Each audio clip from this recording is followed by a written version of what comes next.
certain variations of species that thrive in a particular area. So I want to discuss this example, yung story about the pepper moth.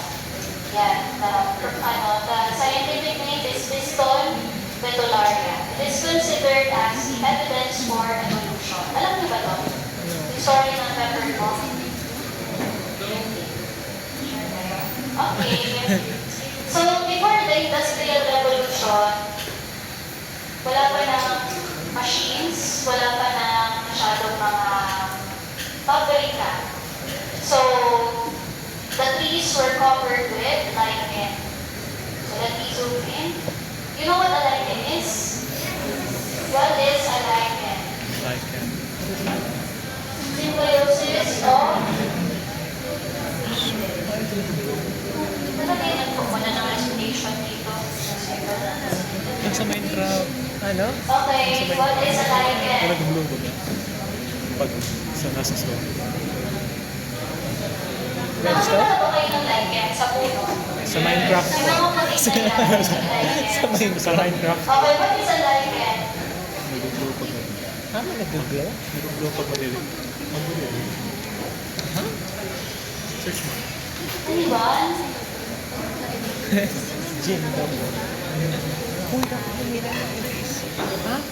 It is a symbiosis of two organisms. Ako. Laki. Favorite yun na ulang. Picture. Ang laki. Picture.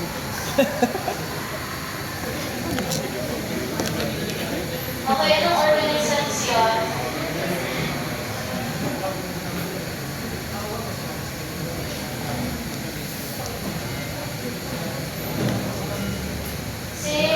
Symbiosis of? May nakakaalala ba? No guess? Yes.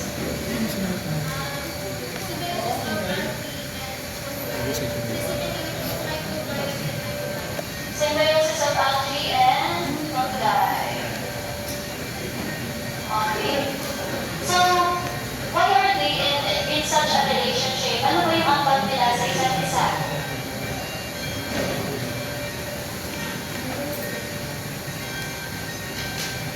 Ano yung ambag nila? Algae to produce oxygen is found by Ano yung spread. ambag ni algae? Ano yung ambag ni fungi? Diba? Yes. Ang algae to produce oxygen tapos ang fungi mag-spread niya. Rings.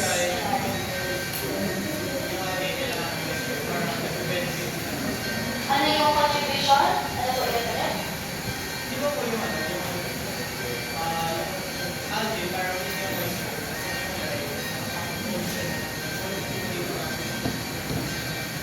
Hindi ko na marinig. Tapos ano? Ano yung algae? Ano ginagawa niya?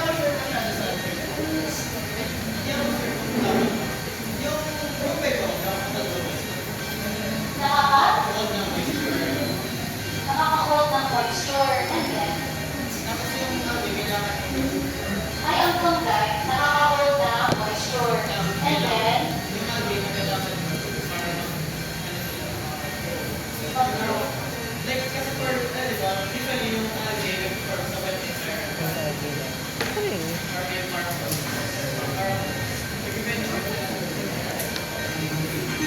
Nakadikit ang algae sa fungi.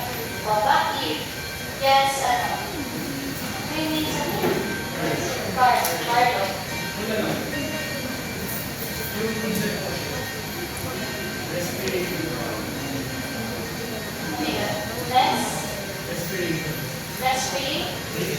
Respiration above ng fungi. Carbon dioxide tapos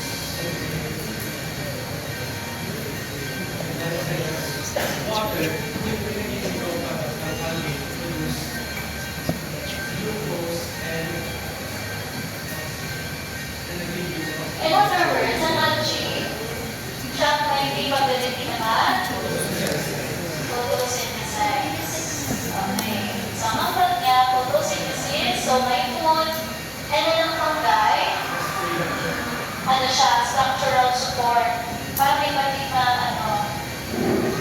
structural support sa pagkain. So, nakalipid Ito sa yung yan, ang algae sa fungi, and then nakaka-cover din ito ng protection ng fungi. So that's why they live together. Ngayon, what is the significance of this lichen? Kapag marami daw po ang lichen sa isang puno, sa isang place, it indicates something about the air quality. So, before the Industrial Revolution, what can you say about the air quality? harsh. Clean Before? pa ang air quality. So, good air Before, quality. be. So, madami pa ang lichen. Ngayon, ano ang dominant na variation ng moth? So, most trees were light-colored and covered with lichen. So, the existence of lichen indicates good air quality. Ngayon, the light-peppered moths were more common during before the Industrial Revolution. Okay. How about during and after Industrial Revolution? Marami na ang mga pabrika. So, ano nangyari sa puno? It's covered in soot. What is soot? Smoke mo solid. Soot is, kapag nasunog tayo, yung powdery substance, soot is the black, powdery Ano? substance. Sabi mo? Yan, nakalito.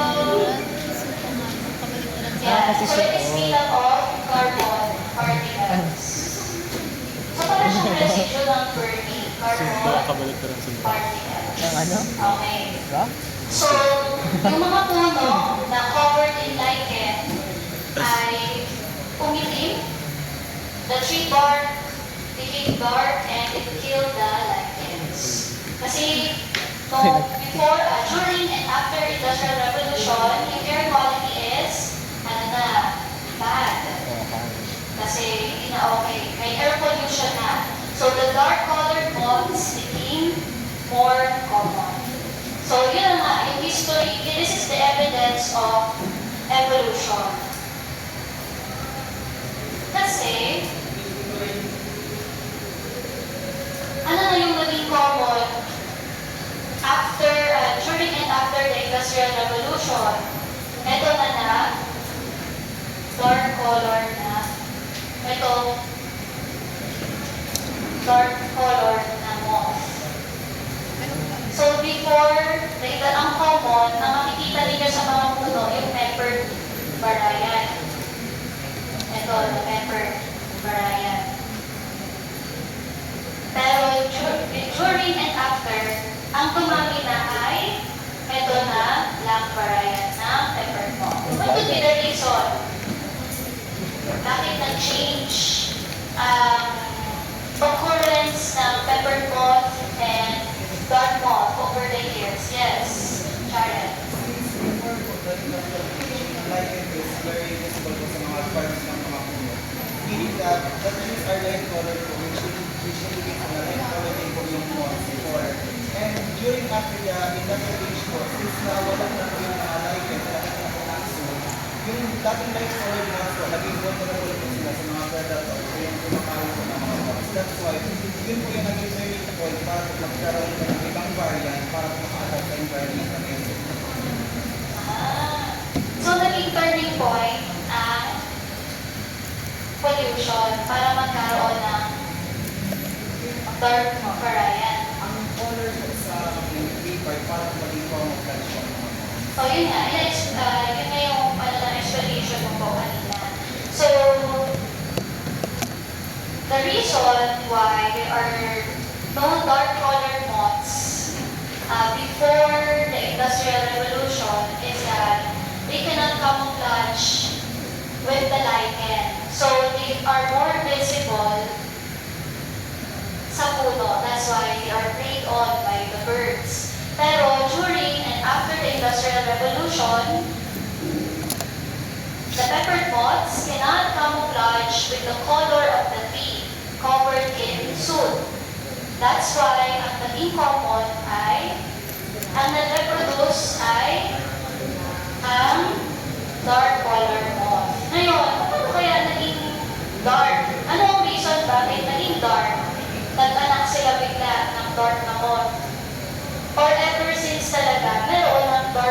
na variant sa population. Yes, Variant. friends. Variant. Variant. different part of variant na may mga response lang siya para siguro there is different response siguro diba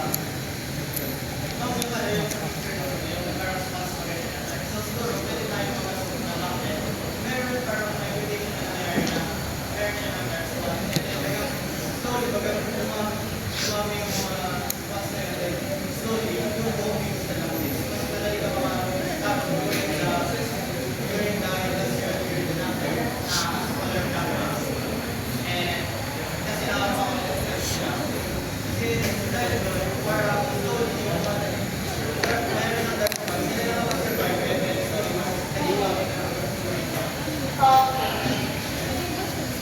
So, before Industrial Revolution, ang population ng mga Piston Betularia, majority ay white.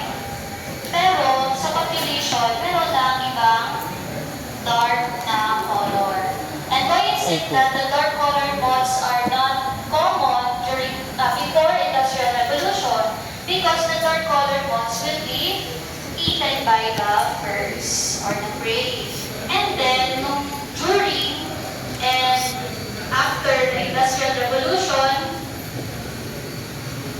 the population of the white-colored moths declined. Why? Because they are eaten by the birds. And then, ang natira ay ito na, mga dark-colored moths na dumami until ang mga passers-by napansin nila na wala nang natira ng pepper moth sa mga puno. So that is the evidence of evolution. The change of the species of this moth over time. The change in the population over time. Nakuha po ba?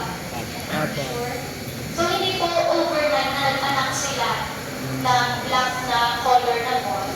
Ang black na variant ay existing na sa population but they cannot reproduce and they cannot leave more offspring before the Industrial Revolution because of they cannot camouflage.